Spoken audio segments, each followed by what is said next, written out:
Hello and welcome to the first episode of Left to It All. I am your host, CM Phillips. This show will be covering a wide range of different topics that affect us all, including healthcare, housing, workers' rights, our foreign as well as domestic political landscape, human rights, and economics, all through a very critical lens of class analysis. I believe it is imperative to understand why the world is the way it is today. In my perspective, that understanding can only be achieved through a historical perspective. To understand the present is to understand the past. Otherwise, really, we are just lost within different systems of propaganda constantly fed to us, predominantly by corporate media and governmental sources.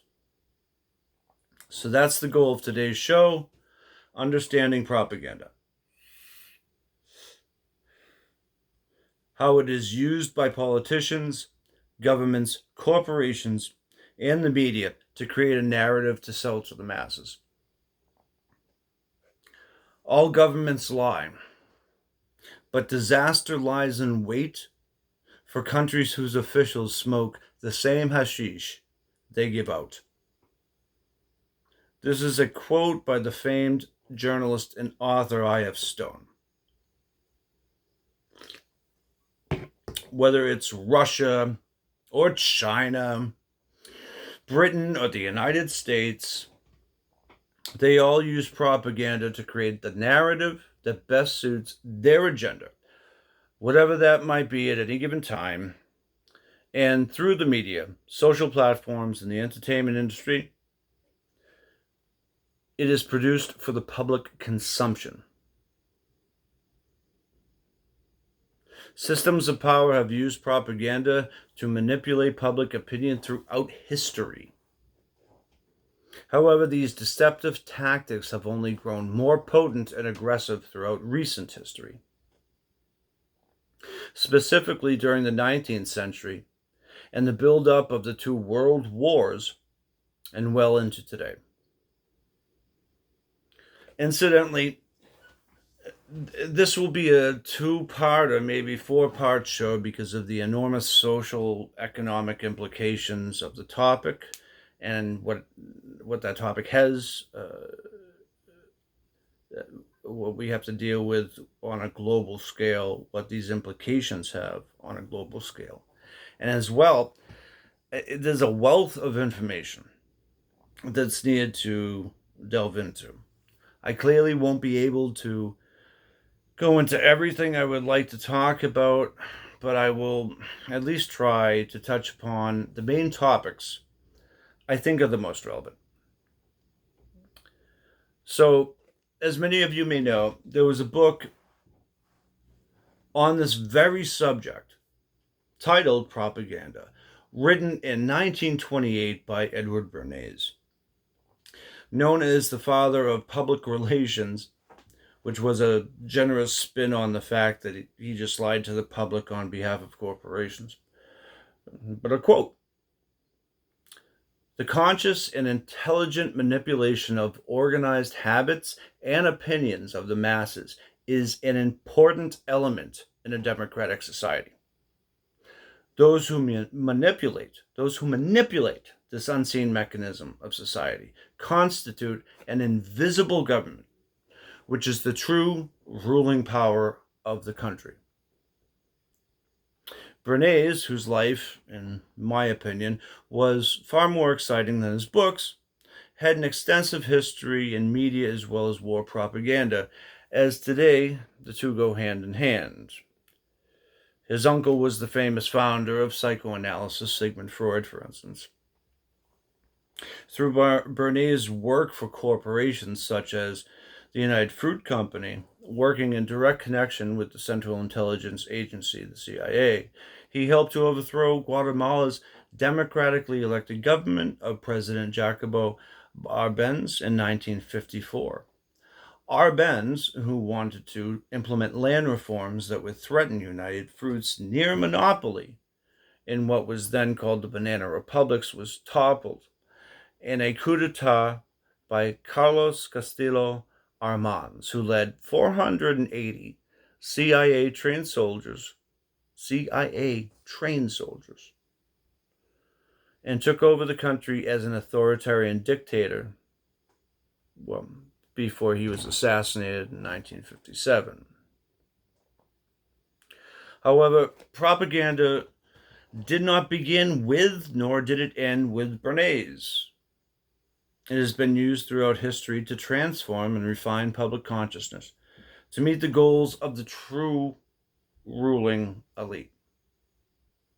Not the masses, the goals of the ruling elite. In the 1960s, the civil rights and anti-war movements sparked a massive corporate backlash. One infamous document, known as the Powell Memorandum, written in 1971 for its author Lewis F. Powell, created to prevent social and economic progress from continuing by unleashing a right-wing, pro-business, pro-war ideology. Powell, a corporate lawyer for the tobacco industry, was commissioned by the education director of the U.S. Chamber of Commerce to write a confidential memo for the business community with a clear anti-New Deal and anti-socialist agenda. Titled The American Free Enterprise System, Powell writes, under dimensions of the attack, no thoughtful person can question that the American economic system is under broad attack. This varies in scope, intensity, in its techniques employed, and in the level of visibility. He continues, the sources are varied and diffused. They include, not unexpectedly, the communists, the new leftists, and other revolutionaries who would destroy the entire system, both political and economic. Clearly, the very thought of an ideology that believed in wealth distribution for the betterment of society as a whole was an abhorrent concept about. Under sources of attack, he continues with, the most disquieting voices joining the chorus of criticism come from perfectly respectable elements of society. From the college campus, the pulpit, the media, the intellectual and literary journals, the arts and sciences, and from politicians. Respectable really kind of goes out the window at that point. Then Powell implores the help of the Chamber of Commerce to work with the business sector directly to counter the attack. Quote, this involves far more than an increased emphasis on public relations or governmental affairs, two areas in which corporations long have invested substantial sums. Awesome. Whose responsibility it is to counter on the broadest front the attack on the enterprise system. The Public Relations Department could be one of the foundations assigned to this executive. His budget and staff should be adequate to the task. The rest of the Powell Memorandum goes into detail as to what needs to be done in order to meet these goals. Much of it discusses how it needs to intervene in education to create a pro-business or pro-free enterprise campaign within education under what can be done about the campus, the college campus. Powell lists staff of scholars, staff of speakers, a speakers bureau chosen by the chamber, the most effective advocates from the top echelons of American business, evaluation of textbooks, preferably a panel of independent, keyword there, scholars should evaluate social science textbooks, especially in economics, social science, and sociology. Powell speaks of having, quote, the chamber should insist upon equal time on the college speaking circuit. And to prove his case, quote, the FBI publishes each year the number of speeches made on college campuses by avowed communists, citing, in the 1970s, the number exceeded 100. The main part of the short pamphlet deals with how to work to balance the educational system. And then it proceeds to show how everything from TV, radio, paid advertisements, scholarly journals, and other books, pamphlets, and other forms of media for the purposes of quality control should be influenced, and how, quote, the threat to the enterprise system is not merely a matter of economics. It is also a threat to individual freedom. So, what did the Powell Memo truly mean for the United States as a society? It meant the corporate capture of our institutions and government for the benefit of a rich few over the needs of the working class and the poor. Or, as journalist and author Chris Hedges puts it, a corporate coup d'etat in slow motion. A quote Hedges credits to John Rosenthal, the Canadian political philosopher. This isn't to say that capitalism hasn't worked this way in one form or another throughout its history. The business community has always sought to exploit labor to maintain and accumulate wealth and therefore power. The Powell Memo goes further. Its agenda is to secure a government-sanctioned campaign to have the business sector use that wealth to further wield power by manipulating society at every institutional level. This in order to make sure that a progressive society does not succeed in changing the status quo by circumventing democracy and using a new campaign of indoctrination on its own citizens.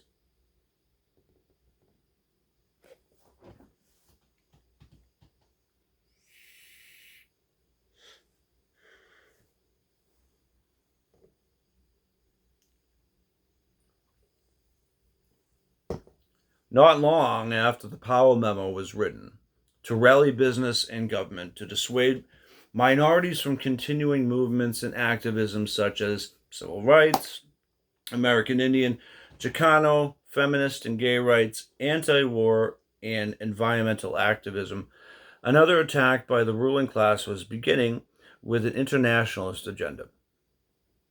The Trilateral Commission was founded in 1973 by David Rockefeller, one of the grandchildren of John D. Rockefeller of the American monopoly Standard Oil. He was an investment banker who served as CEO and chairman of Chase Manhattan Bank, now known as J.P. Morgan Chase.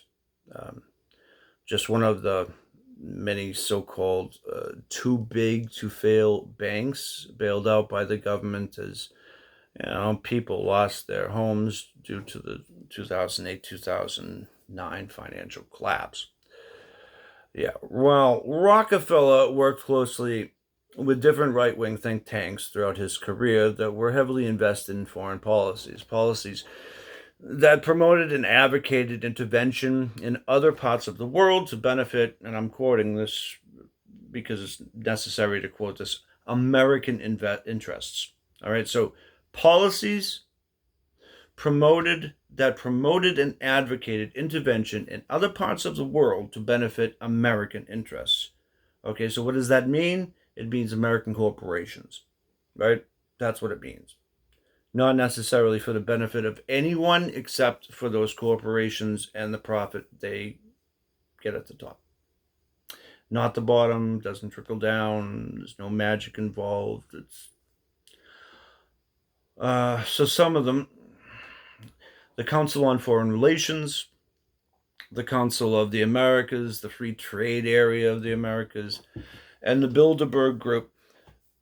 They were all think tanks Rockefeller worked closely with. Finally, he funded his own think tank with intellectual elitist Zbigniew Brzezinski, called the Trilateral Commission, an international think tank designed to establish consensus among the West and the East, specifically North America, Western Europe, and Japan, over issues of foreign policy, politics, corporations, economics, media, academia, intelligence, and military affairs, as well as non-governmental organizations or NGOs and other international organizations. In 1975, a report was written for the Commission titled The Crisis of Democracy, on the governability of democracies. All right. The Crisis of Democracy, 1975. In it, the report discusses the, quote, excess of democracy throughout the United States, Europe, and Asian countries as a threat to democracy itself. One of the three authors, Samuel P. Huntington, writes, the essence of the democratic surge of the 1960s was a general challenge to the existing systems of authority, public and private. Hold on. That people no longer felt the same compulsion to obey those who they had previously considered superior to themselves in age, rank, status, expertise, character, or talents. Huntington, quoting Nyan Anderson in the report, the political events of the last decade and the crisis atmosphere which has attended them have caused citizens to perceive politics as increasingly central to their lives. Thus, the causes of increased attitude consistency, like the causes of higher political participation, are to be found in changing political relationships rather than in changes in the individual background characteristics. So, in other words, the masses believe they should have participation in their democracy to improve their lives, but the elite know full well that's not the democracy they have. The people have. In fact, they have no legitimate place in their democracy. It's their own fault. They are treated like second-class citizens, or are poor, or are homeless, because those people didn't make changes in their background characteristics. The system works perfectly well for the ruling elite. Therefore, this is the best system for the whole society, regardless of how many at the bottom of the hierarchy may starve or die directly because of it. Huntington continues, the effective operation of a democratic political system usually requires some measure of apathy and non-involvement on the part of some individual groups. Authority has been challenged not only in government, but in trade unions, businesses, business enterprises, churches, and civic groups. And, just for good measure, Huntington adds, the blacks as a movement became too radical in their call for justice, posing a danger of overloading the political system with their demands. In the past, those institutions which have played the major role in the indoctrination of the young in their rights and obligations as members of society have been family, the church, the school, and the army. The effectiveness of all these institutions as a means of socialization has declined severely, Huntington adds. So when the system works as it is supposed to, through indoctrinating the young and the constant propagandization of the masses, the wealthy ruling class can continue to make profit and destroy people's lives, whether in warfare or destroy the world's ecosystem, unapologetically, by the way. However, when the masses begin to speak out against the systems of oppression, injustice, and deprivation, it is because they are not being manipulated and distracted enough. They're not propagandized enough. The institutions are failing to propagandize them and indoctrinate them. The system for the rich and powerful can only work if people are either unconscious of their reality, ignorant of their reality, or the best of both worlds, fight for the very system that is enslaving them. This concludes part 1 on propaganda. I'd like to thank you all for watching and listening. I'm a newbie to this, so it might take me a little bit longer than 2 weeks. I would like to come out with a new video every 2 weeks. It might take a month. The writing, I'm doing everything on my own, so the writing process is daunting, and then actually doing the videos. So I'm hoping to come out with the next video within the next few weeks. Again, I don't know if it's going to be a 2-part video at this point on propaganda, because there's so much to go into, or a 4-part video. But I'll let you know as soon as I know how I'm doing on the second part. Again, I'd like to thank you so much for watching, for listening, and if you can, like and subscribe. Thank you.